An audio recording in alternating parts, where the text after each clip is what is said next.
Welcome to my channel, YouTubers, subscribers, and friends and the like. It's Grant coming at you from a town I can't even remotely pronounce in French, like Duval, Quebec, something like that. I mean, it's more than that, but that's the first half of it. Duval, Limna, something, Quebec, Canada. I'm in the French-speaking province of Canada, and will be tonight through probably tomorrow afternoon. I just wanted to get on here and comment about how I've noticed all the way through the province of Ontario, kind of in Alberta, although people were there kind of half American, I think, and half Canadian, and you could tell. But all the way through the province of Ontario and then part of Quebec, when somebody turns their signal on, they turn it on further back than they need to because they have no fear of someone speeding up to cut them off, because it's not how people drive in this culture here. I couldn't believe how I saw it. You know, people just use a blinker, and then the guy occupying that lane uses a brake or takes off the cruise or whatever, like you're supposed to actually do, and they back off and allow whoever to get over to wherever they're going. Majority of the time, I mean, every now and then I saw somebody cut somebody off or whatever, but you look at their plates and you could tell they're not Quebec plates on the car, they're not Canada plates on the car, likely US people that cut people off.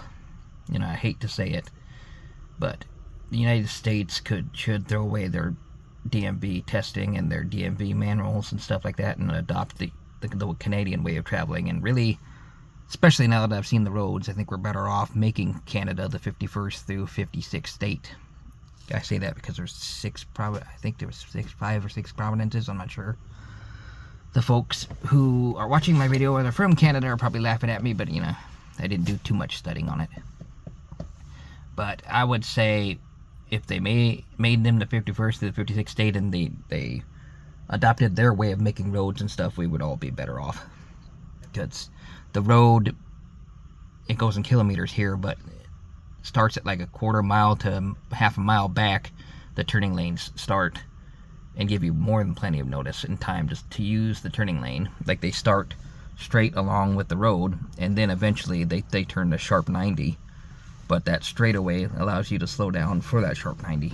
And it's just, the roads are just designed better, in my opinion, than what we have in the US. The US and some spots have things beat. Like, the one thing I will say, driving wise and traffic control device wise, our left-hand turns are pretty much even with the rest of the way the intersection works. You know, your right-hand turn arrow or whatever, your turning light turns at the same time as your left-hand turns and whatnot.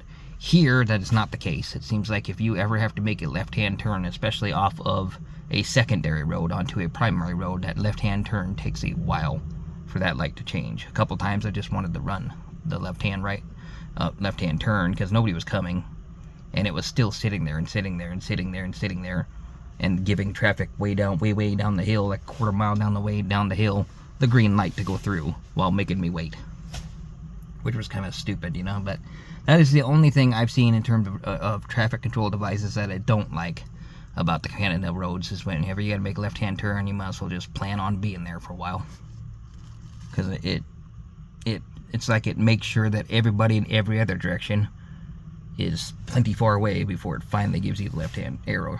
And the other thing I will say about it is you better be spot on and paying attention when that left-hand arrow comes on, because you have 1 or 2 car lengths worth of people can get through, and that's it. I mean, that is a quick left-hand turn when it does go. Because I don't know if they just don't like left-hand turns here, or they do that on purpose to keep people not taking left-hand turns as much or something. But it does seem like the traffic determines, you know, I haven't specifically watched somebody go down and around, whatever, but it seems like a lot of time people take the right-hand turn so they can keep on going. And it's probably designed that way to make you want to take the right-hand turn and leave. And I've seen a few people, when they come up to a left-hand turn, they cut through the gas station and out because they don't want to take that long left-hand turn wait. And I don't blame them, but I've seen a few people do that at coming up on a road that's a left-hand turn. If they'd had to sit in that left-hand turning lane, or they go through the gas station, cut through and take the left out of the gas station and go, and they're gone before I get the arrow at the left. I'm in too large of a vehicle to remotely try and do that, and I'm pretty sure that's illegal anyway, but I can totally understand why they do it, because you sit there at the left-hand turn forever on a light. I'm talking on a stop light, And then you better, like I say, you better be paying attention, because when it does turn and give you the green arrow, it gives you a couple seconds. And that's it, man. It gives you enough time for 1 or 2 cars to pass through there, and that is it. It doesn't matter if there's 10 cars behind you. And that's the sucky part, is if you're the 10th car behind, backed up on that lane, you're going to be there for a few turning cycles, because the left hand is just, you know, it's whenever they'll let you go kind of deal. And everything else runs really smoothly, going right, going straight, especially going straight through on a permanent road. I can already tell from traffic flow was way better on their permanent, not permanent, their what would you call it, more primary road. Gets the go ahead all the time. And then if you gotta make, you know, adjustments and come off that road and whatnot, you have to wait, whether it's left or right or whatever. And that's the way it should be, really. But everything else runs smoother in all these Providences than in the US. But the left-hand turn, I could not believe how long you sit there in a left-hand turn. And then, like I say, you better be on it and ready to go when it does give you that arrow, because you have a couple car lengths of a second before it'll give you the red arrow again, the red thing of not turning again, and we gotta wait for your turning cycle again. So I would say that, you know, in general, just from the 3 or 4 left-hand turns that I've seen at stoplights, people are not on their phone on a left-hand turn around here, because people don't want to miss their chance, so to speak.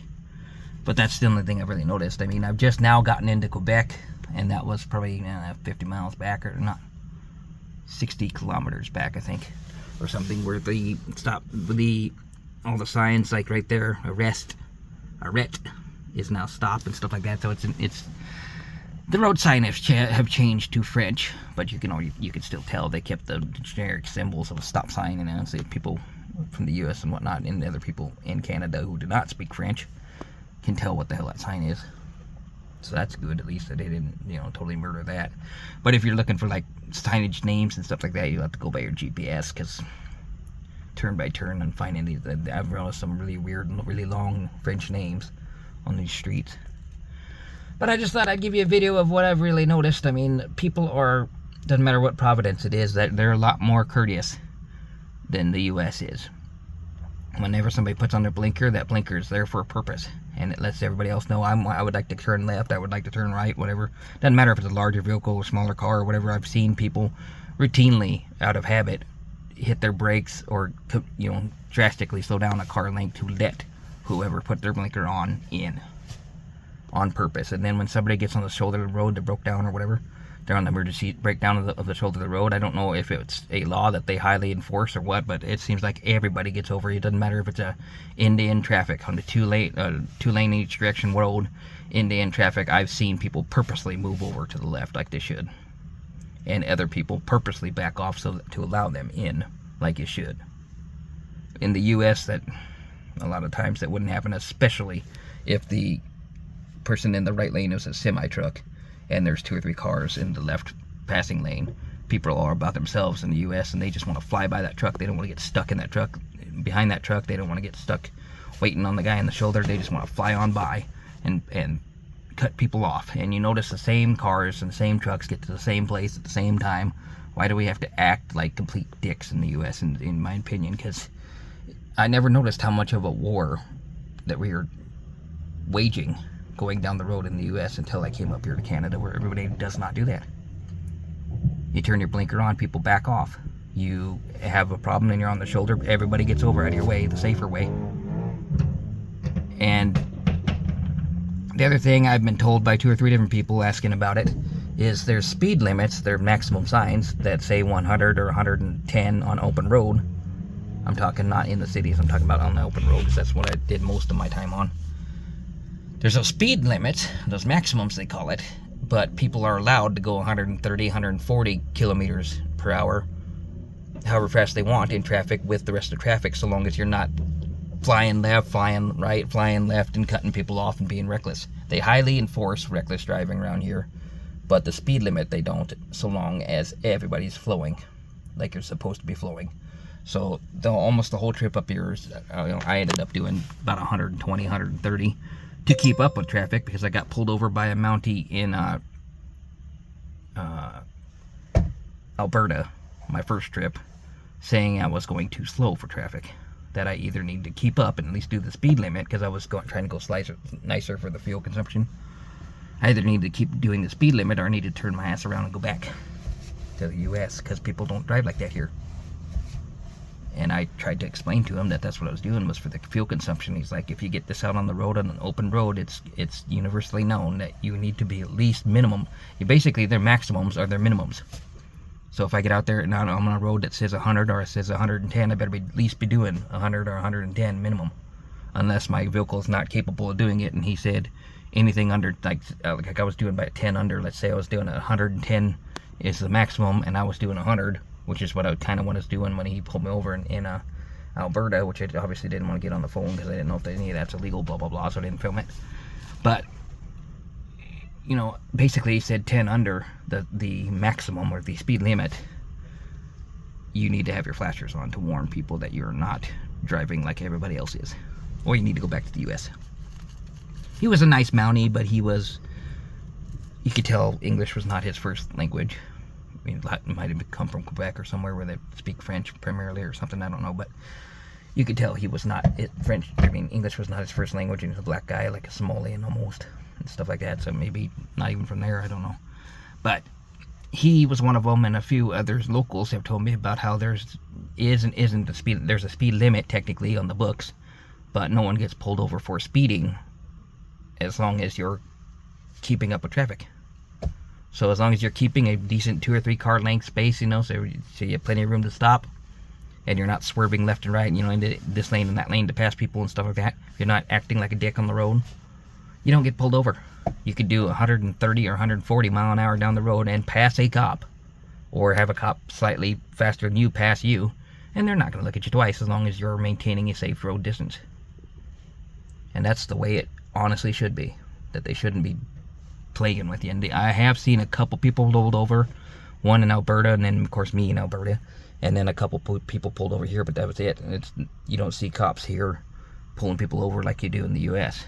Every other mile, it seems like, in the U.S. and places, people are just pulled over left and right because it's a money grabbing system there, and it's something else about that where the money here goes to stuff locally and whatever, but it goes to it nationally or whatever, so it's not about money grab so much as keeping the road safe, which they're dedicated to keeping the road safe, I will say, because there are a couple people that were doing the left and right, you know, trying to speed around people, and they got pulled over. I've seen them, you know, a few miles down the road, pulled over for sure. But yet, cops will sit in that median or wherever they want to sit at and watch traffic and allow traffic to routinely go by. And I thought it was the weirdest thing that I'm looking at 110 maximum speed limit.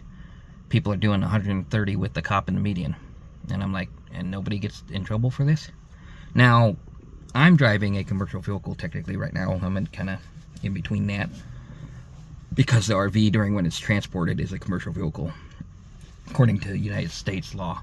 Here it's technically a personal vehicle from what people have been saying, so that they allowed me to get away with it. But I would, just based on how much commercial traffic, I'm talking semi-trucks, truck and trailer, they were going the speed limit around 110. Occasionally I saw one doing 120. But they were definitely doing the speed limit, so commercial traffic is definitely enforced big time. You don't want to be speeding. Technically, I was keeping up with cars, but I haven't gotten in trouble for it. But had I been in a truck and trailer, I think just from the based on the amount of commercial vehicles around here, both Canadian and U.S., truck trailer combo, I would have been pulled over for speeding.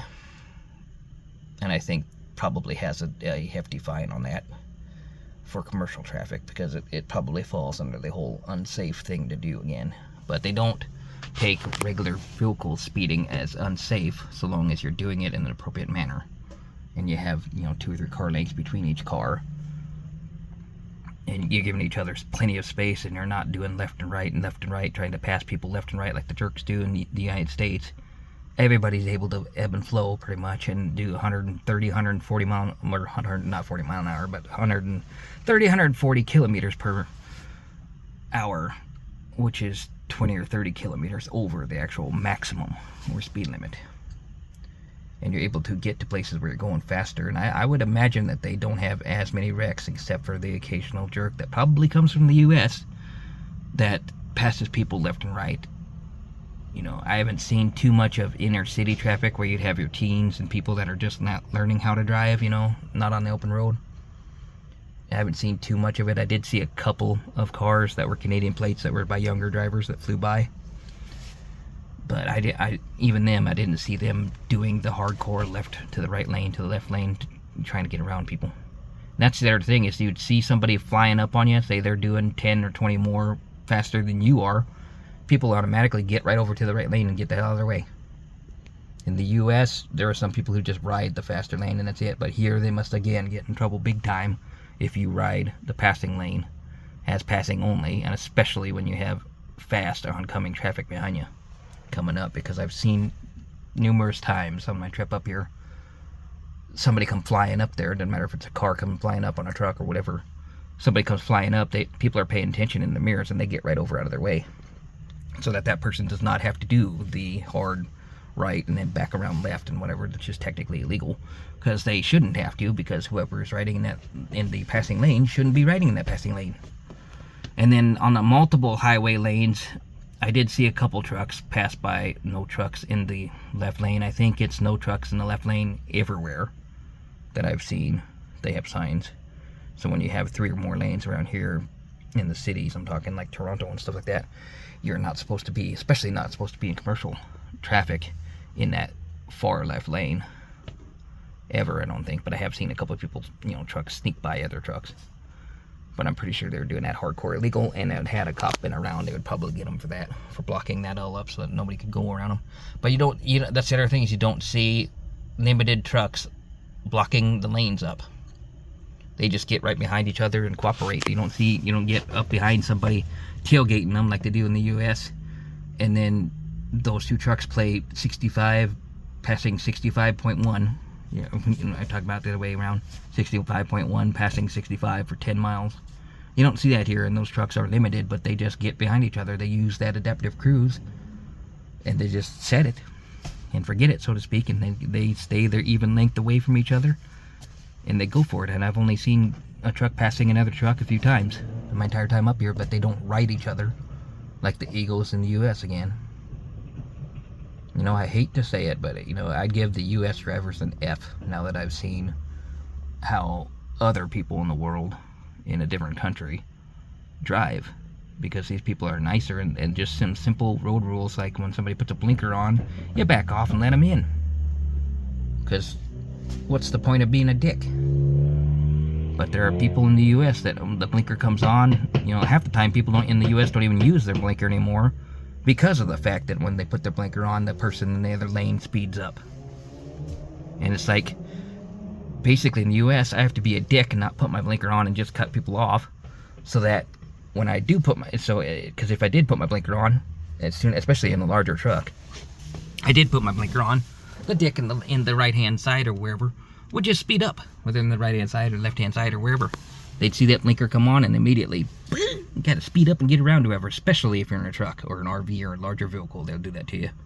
Here, that was not the case. Even the cars obeyed the trucks putting a blinker on. They'd back right off and let them go around. And then the other thing I've noticed, they kind of a couple of them cut a little bit close on me, a little bit on an RV, but I've seen every single one of those trucks, those cars, they must be used to those double 53-foot truck trailer combinations where they're pulling doubles, and they're allowed to pull a full double trailer, a full 53-foot trailer twice up here together, hooked to the same tractor.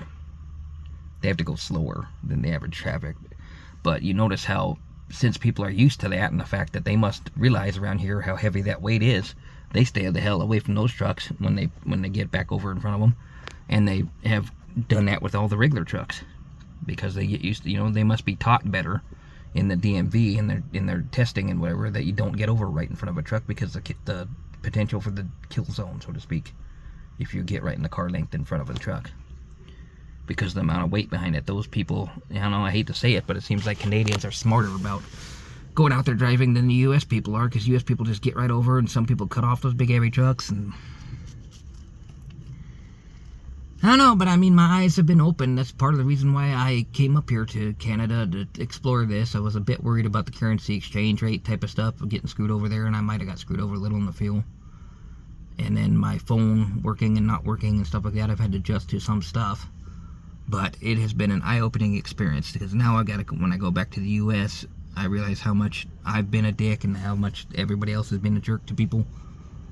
More so than I noticed before. Because when you get up here, it's a completely different story. I could not believe seeing people put their blinker on far in advance of what they needed to do. Everybody could see what's coming up. Let's say somebody's on a shoulder road. Dude in the regular driving lane puts his blinker on quarter mile ahead of having to get over. And even though he's a quarter mile ahead, in the U.S., somebody would just go flying by. Nope, you don't have time to go. Yeah, they fly right by, whether their blinker's on or not. Because they say that they have the attitude of you have, another quarter mile distance before you have to get over, blah, blah, blah. Not here. You put the blinker on here, as the truck, as the car, whatever, in the occupied driving lane. Somebody was flying up on the left-hand lane, and they back off and immediately allow you in. Even if a quarter mile distance ahead of time, because they see what's about to happen. Obviously, they see the shoulder of the road thingy. And like I say, it must be enforced hardcore to where you get a ticket or whatever if the cop sees you not allowing somebody to get over. I'm guessing you get a citation for that too, because people, around here are way more courteous. Doesn't matter if it's a quarter mile back. They just allow that truck over, or they allow that car over that was in that driving occupied lane to get over the passing lane far in advance of having to actually be there for the guy on the shoulder of the road. And then I've also noticed the guy on the shoulder of the road, easier for them to get right back on the road too, because they have that quarter mile distance. They see all the traffic getting over behind them at a quarter mile distance, the way it should be, so that everybody gets the hell out of that guy's way, because eventually he's got to get on the road again. But in the U.S., people don't, people are on the phone half the time, which it shouldn't be. But that's another thing I've noticed, is there's only been a couple drivers that I've seen pass by me that were on their phone here. The majority of the people driving here, I will say, actually pay attention to the driving. They're not sitting there watching movies. They're not doing other stuff, They're not, I don't know how to explain it, I just hate to say it, I thought, I knew some drivers in the U.S. are bad, and the younger kids and whatever, but I didn't notice how much of us were until I got up here and drove people this kind of road where people behave themselves, and it makes total sense. And so much so that I wish that Canada would become the 51st through 56th state, I believe it is, or 55th state, something like that, and we would adopt their road rules. And then at first I thought it was odd that their maximum or their speed limits in the inner city, so I'm talking about like the towns speed limits, don't really show, well, they show you where to slow down, but they don't really show you like the accelerating time. It goes out to like 2 miles or 3 miles out before they give you a sign that tells you to go faster and whatever, because we've been baby stepped in the U.S. on that too. But part of that is for fines, and so they can get speed traps in the U.S. If you're catching you between this and that speed, between the inner speeds between when you're open road and when you're in the city street, and vice versa, city street to going on an open road, they can try and catch you there. I think that's a lot of why we have different, step-ups in speeds on roads in the U.S. versus here, just go to go. Here treats open roads like what they are. They're open roads, you can get out there and speed, technically speaking, as long as you're behaving about it. Yeah, but at the vice versa, everybody behaves themselves and then goes really slow on the city streets, because it's another known thing. You can't be being a complete dick out here on the city streets, because you never know what's going to come around the corner, what's a bicycle or somebody else on a blind corner with a car or whatever. So people are actually paying attention, and they're watching the signs, and they below the sign, street lights or street signs and stuff like that. This street sign right here, for instance, is on the Walmart property, and technically speaking it should be the same law where it's a private property here. And that stop sign doesn't really affect it as much because it's going on the secondary street. But people stop, turn and look and for things before they go again, instead of the way we drive in the U.S. I hate to rant on and about it, but it's just, they drive way better here, and then they have healthier food here. That's another thing that the U.S. could adopt, and they are, or at the first part of Trump's thing, they were trying to decide with RFK, Robert Kennedy, or Robert, whatever, Kennedy Jr., or whatever. The Secretary for Ag, or whatever it is, the food thingy, is trying to pass healthier stuff for us, and I can totally see the difference up here versus the poison that they feed us in the U.S. And I'm totally on that boat now, on making things more healthy for us, because you can taste the difference here versus the food that's in the U.S. You can taste. I can probably taste the chemicals now. Well, I know I can taste the chemicals now, based on McDonald's at O'Hare International Airport in Chicago, versus coming off of McDonald's in Alberta, Canada. Totally different menu, totally different food, and you can taste the difference now that I've had the healthy food go back to the poisonous food. And you can tell the difference. You know, the only thing I did like about like the breakfast burrito thing that McDonald's has in the U.S. is their sauce that they don't allow in Canada, or probably because it's got poisonous stuff in it. That's the only thing that I liked in that term. But you could tell the food itself was fake in the U.S. compared to that using actual eggs and actual bacon and stuff like that on the breakfast menu for McDonald's in Alberta, just to name a few. You know, that's not the only places that I ate. I dined out at a couple different places that I could around my cards working and not and whatever. But just overall, I think they got better food up here than we do. Better food, better road infrastructure, I kind of tend to think. Way less potholes. Seems like they have maintenance done a lot better. I saw a few construction zones that were closed, probably because it's the weekend. But I did see a few road construction zones, but they weren't like the U.S. where they have them all year round for some dumb reason. Right there, that guy blew the stop sign, so I guess not all of them. That one did a California roll, but he's on a bike. I'll give him a break on that because it's harder to come to a stop on a bike. Easier to do what he did there, just slow roll it. But anyway, I'm ranting on and on about this video. I gotta get uploaded on Wi-Fi, so that's everything in my experience for Canada. I'm probably not gonna take another run for Canada unless they put one hell of an incentive on it above that, because there are little things that are annoying, like the currency exchange if you're gonna deal with cash, or the fact that my cards work and then don't work in certain places, and having to use like food apps to buy food. Like I had to download, I had to get on, change my email to a Canada region email to be able to download the Canada McDonald's app and the Tim Hortons app and stuff like that based out of Canada. I had to change my region on an email to get that to do that. And then my card will work at places if I do that, if I switch stuff over. So if you're coming to Canada, be prepared for the fact that some of your cards will work, some won't. And even the ones that do work will automatically go, this is fraud, unless you call them ahead of time and tell them that I'm taking a trip to Canada. Don't flag it as fraud, you know, I'm going to be in this Providence and that Providence. Then you could probably get away with it. I might have to do that with one card tomorrow, too, to make that work once the money gets transferred over to it. To put fuel, the remaining fuel in this, and buy some stuff to get out of this country with. Like and subscribe, leave comments. I catch you in a flip piece.